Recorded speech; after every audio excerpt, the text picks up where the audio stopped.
सर्वप्रथम है जिनकी छत्र छाया में हम लोग सर्वांगीण विकास कर रहे हैं, भगवान आशुतोष के चरणों में अपना श्रद्धा सुमन अर्पित करता हूँ।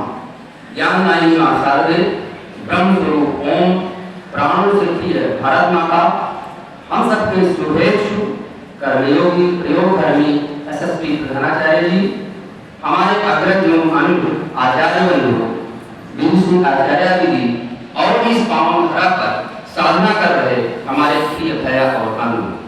आज शिक्षक दिवस है, आप सभी को शिक्षक दिवस की ढेर सारी शुभकामनाएं।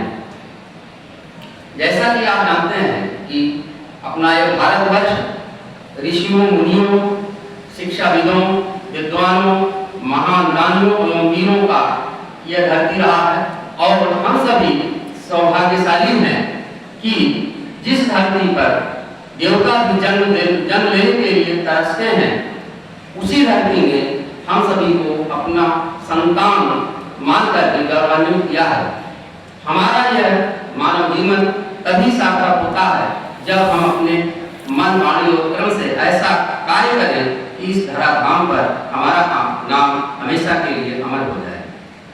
जैसा कि आप जानते हैं कि ये अपना भारतवर्ष विश्व गुरु के रूप में जाना जाता है। यह संपूर्ण विश्व का प्रतिनिधित्व करता है, मार्गदर्शन करता है।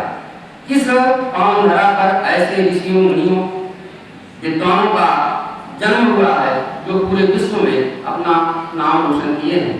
इसी कड़ी में भारत माता की पवित्र कोख से ऐसे बालक का जन्म होता है जो एक महान शिक्षक, महान दार्शनिक होने के साथ ही साथ एक महान नेता के गुण भी पाए गए। नाम है डॉक्टर सर्वपल्ली राधाकृष्णन। डॉक्टर सर्वपल्ली राधाकृष्णन का जन्म तमिलनाडु के तिरुतनी नामक गांव में एक गरीब ब्राह्मण परिवार में हुआ था। इनके पिता का नाम सर्वपल्ली वीरास्वामी एवं माता का नाम सीताम्मा था। इनकी आर्थिक स्थिति ठीक ठीक नहीं थी, इस कारण इनका शिक्षा के लिए ये छात्रवृत्ति के पैसे को ही आधार मानते थे और उसी आधार पर ये अपना शिक्षा पूरा की। डॉक्टर सर्वपल्ली राधाकृष्णन बाल्यकाल से कुशाग्र बुद्धि के थे। इन्होंने अपने जीवन के 40 वर्ष शिक्षक के रूप में व्यतीत किए। मद्रास के प्रेसिडेंसी कॉलेज और कलकत्ता विश्वविद्यालय जैसे संस्थानों में आप प्रोफेसर के पद पर कार्य किए।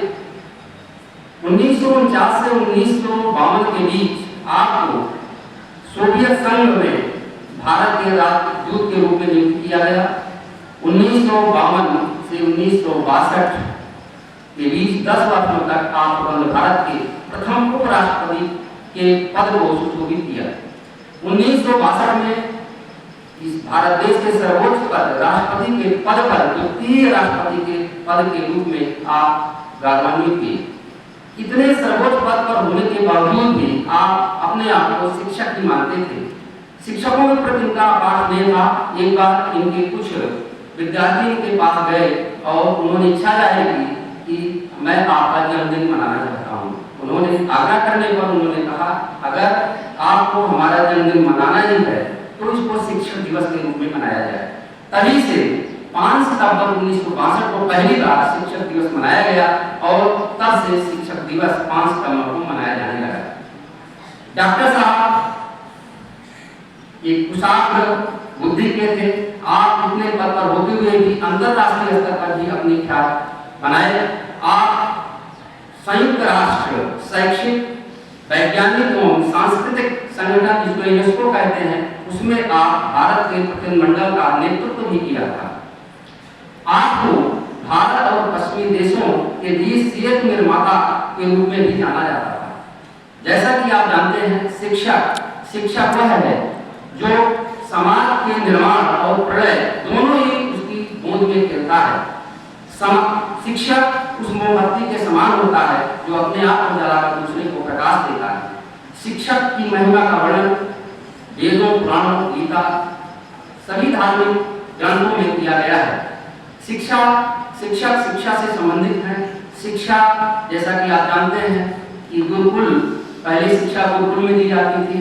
उस समय शिक्षा मोनोपोलर क्लासेस के अंतर्गत थी, यानी शिक्षार्थी को ही प्रधान बिंदु माना गया था।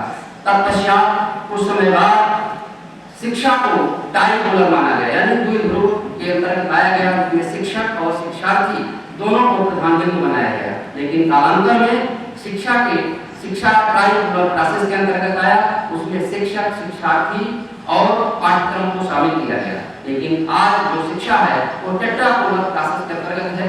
शिक्षा के में शिक्षक, शिक्षार्थी, पाठ्यक्रम तो ही है, उसके साथ अध्यापक को भी जोड़ दिया गया। लेकिन सौभाग्य इसको क्या कहा जाए कि ये चारों एक साथ नहीं हो पाते। जब विद्यार्थी विद्यालय में आता है तो वहाँ शिक्षार्थी, शिक्षक और सिलेबस होता है, लेकिन अध्यापक नहीं होता।